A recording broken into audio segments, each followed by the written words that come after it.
12h37, muito boa tarde a você que nos acompanha aqui no Voz do Litoral. Eu assumo Voz do Litoral por um tempinho curto, apenas para conversar aqui em entrevista com o Jean Franck, ele que é chefe da sala de situação, e também com a Maristela Cerqueira, ela que é superintendente da Vigilância em Saúde. Disse certo, Maristela? Então tá certo. A gente vai conversar daqui a pouquinho, mas antes eu vou pedir para vocês acompanharem comigo uma reportagem, porque voltou a crescer o número de casos confirmados de Covid-19 no litoral paranaense. Paranaguá, Morretes e Antonina foram as cidades da região que apresentaram novos casos confirmados da doença. Cada município tem um paciente a mais com a Covid-19, segundo dados da Secretaria Estadual de Saúde. Sendo assim, a maior cidade do litoral apresenta agora 63 pessoas com a doença. Guaratuba permanece com 27 casos positivos. Pontal do Paraná não sofreu alterações. 10 pessoas contraíram o coronavírus na cidade. Morretes tem agora 7 casos positivos da doença. Matinhos continua com 6 casos. Já Antonina passou a ter 5 pacientes com coronavírus. Guaraqueçaba continua com apenas 1 caso positivo no boletim. Já o número de recuperados permanece estável, segundo dados das secretarias municipais de saúde aqui do litoral. 50 pessoas na região já venceram a batalha contra a Covid-19. Por sua vez, 6 pacientes que moravam por aqui não resistiram e morreram.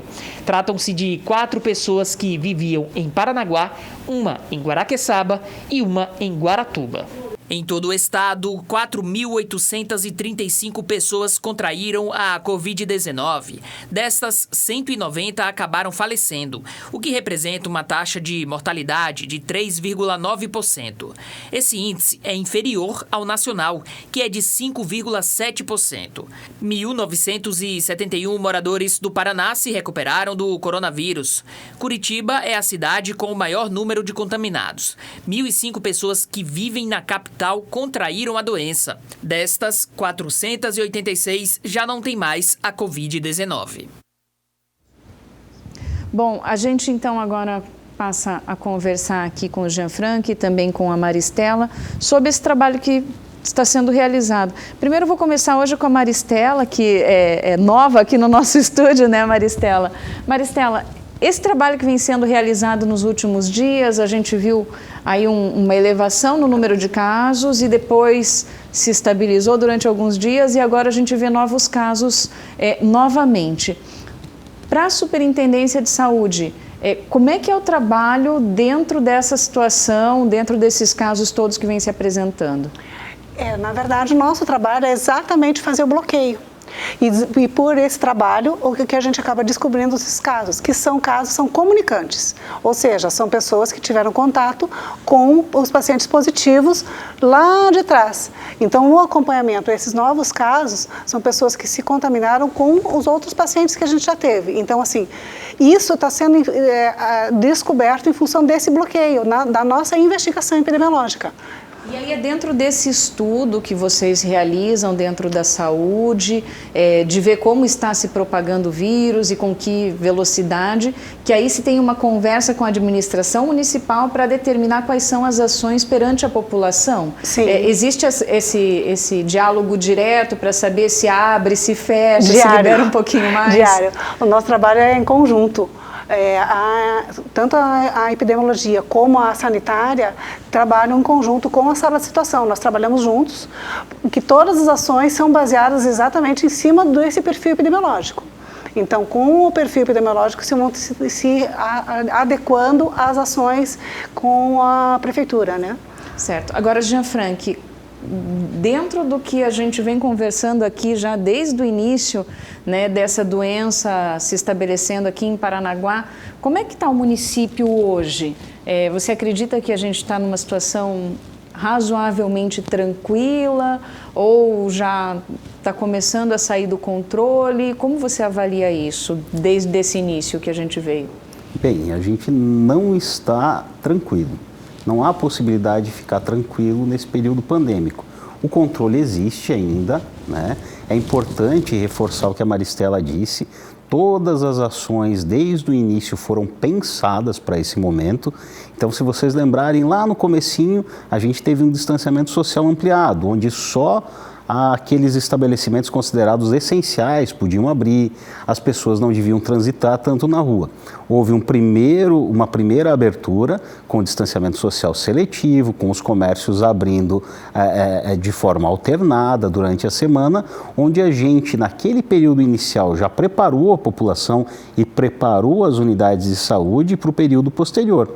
No distanciamento social seletivo, as pessoas já sabiam que precisavam usar máscara, que precisavam manter o distanciamento social, que precisavam ter bons hábitos de higiene. Então, a gente teve a confiança de deixar com que esse período acontecesse. Como nesse período os comerciantes se comportaram bastante bem, a população se comportou bastante bem e não houve um aumento descontrolado de casos, agora a gente está fazendo a abertura, a prefeitura está fazendo a abertura do comércio, né? Seletiva ainda, mas confiando que a população já sabe o que tem que fazer. Lembrando sempre que o que a gente não pode é fazer com que haja um aumento muito abrupto de casos. O controle sempre é importante. Embora a gente tenha um controle numérico, a gente consiga monitorar os casos, quem faz o controle individual é o próprio cidadão. Agora, uma pergunta para os dois aí, falando em questão do novo normal que todo mundo tem falado, que a gente vai ter que se habituar a alguns novos costumes que a gente adotou aí a partir da existência do coronavírus. A gente vê que nos países asiáticos existe algum sucesso no freio da transmissão. Então, as pessoas até agora já têm ido às ruas, já estão liberando a população a ir às ruas, elas têm ido, mas ainda assim não existe aquela subida abrupta de casos. Isso indica que é possível a gente conseguir manter tudo aberto, funcionando dentro do comércio, mas sem essa transmissão muito abrupta de casos que vão se somando aí, a gente acaba perdendo o controle. Ou seja, se a população conseguir adotar as medidas do distanciamento e também do uso da máscara correto, né, não no pescoço nem no queixo, mas isso possibilitaria, por exemplo, que a gente passasse por tudo isso sem ter aquelas ações mais drásticas? Bem, em primeiro lugar é importante dizer que o vírus não vai mais embora. Ele vai acompanhar essa geração, né, e ele vai continuar sendo perigoso. A gente tem duas possibilidades de fazer ou de relaxar um pouco mais com a presença do vírus. Que seja criada uma vacina, né, que crie uma resistência orgânica quanto a esse vírus. O que é uma vacina? É o mesmo vírus, só que atenuado, com menos potência, inoculado na pessoa. E a segunda possibilidade é que uma grande parcela da população, no decorrer de um grande período, entre em contato com esse vírus e que a população acabe desta forma também criando resistência para que o vírus não consiga mais circular. Mas até lá, todas as medidas que já foram exaustivamente descritas são extremamente importantes. Sim, é possível que o comércio fique aberto, contanto que as medidas que são conhecidas sejam postas em prática. Não adianta a gente relaxar, não adianta a gente pensar que o vírus não vai chegar na nossa família, em nós mesmos, porque uma hora vai chegar. Só que ele tem que fazer o menor estrago possível. E caso ele faça algum estrago, é importante que você tenha leito disponível para te acolher dentro do hospital e fazer com que você não sofra consequências muito sérias. Então, é possível? É possível, com os cuidados que estão estabelecidos. Maristela, e aí você acha que a gente está se comportando como? Você que está à frente de toda essa vigilância, né? Já se fala vigilância em saúde. Como a cidade de Paranaguá está se comportando diante de tudo? Eu acho que de uma forma geral, a população está entendendo, de uma forma geral. Lógico que ainda tem os resistentes. Porque os hábitos, eu acho que as pessoas começaram a aprender que os hábitos mudaram. A questão da etiqueta respiratória, né? O uso da máscara, ainda tem os que usam no pescoço, né? Mas assim, a gente já observa detalhes do comportamento de não colocar a mão na maçaneta. Esses hábitos, isso veio para ficar. O costume de lavar as mãos, que é uma questão extremamente importante e que as pessoas já deviam ter esse hábito. Mas hoje, com o Covid, as pessoas passaram a pensar nisso, que você realmente tem que lavar a mão. Então, eu acredito que os hábitos mudaram, sim, para melhor. E que isso a gente vai levar de experiência para o resto da vida. O uso da máscara, que a gente tem que pensar, que é uma coisa que eu bato muito, que você tem que usar máscara não tanto para se proteger, mas para proteger o outro. Então, essa forma de pensamento, em pensar no outro, é muito importante. E isso, de uma forma geral, eu acho que está acontecendo, sim. Tem algumas resistências, né? A gente percebe também, mas de forma geral, sim. Vamos sair melhores dessa, né? Sim. Agora a gente tem aqui um gráfico que mostra a evolução desses casos dentro do município de Paranaguá, desde o dia 1º/4, quando não havia nenhum caso ainda confirmado da doença, e aí até dia 1º/6, então são 2 meses, né, que a gente vem enfrentando essa batalha aí, agora com 63 casos. Agora, Jean, a gente conversou aqui, né, você mesmo veio aqui no estúdio junto com o prefeito, que a gente esperava que se mantivesse um platô. Aí confirmaram-se 8 novos casos e depois mais 8. Isso estava previsto já ou foi algo que pegou a gente de susto aí? Bem, naquela mesma semana nós tivemos 2 casos índices, ou seja, são aqueles primeiros casos. Então, eles foram diagnosticados, nessa semana não houve um sobressalto no número de casos. No entanto, esses casos índices geraram outros comunicantes. Então, foram muitos comunicantes que esses casos índices geraram.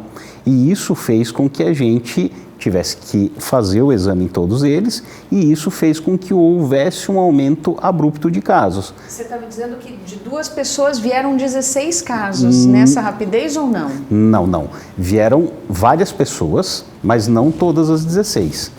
No entanto, essas pessoas que vieram dos casos índices, todas elas estão mantidas em isolamento e isso faz com que elas não gerem novos casos. No entanto, houve também agora uma nova somatória nesse período, que é boa.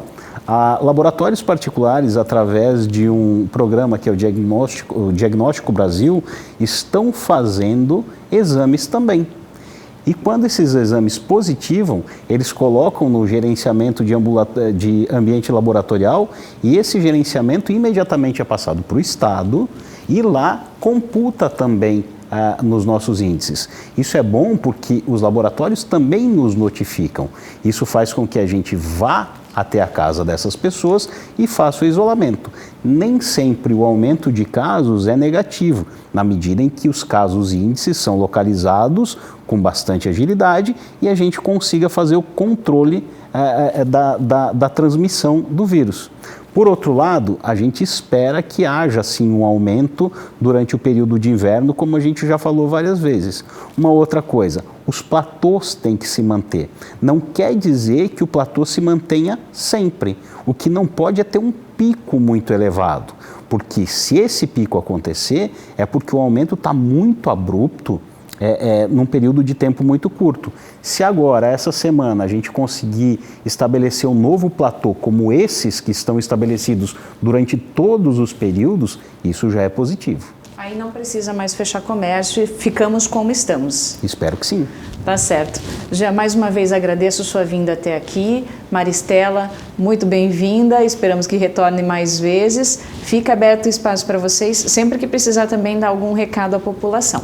Bom, essa foi a nossa entrevista. Daqui a pouquinho o Tony Lagos volta ao comando do Voz do Litoral com mais informações para você. Até uma próxima.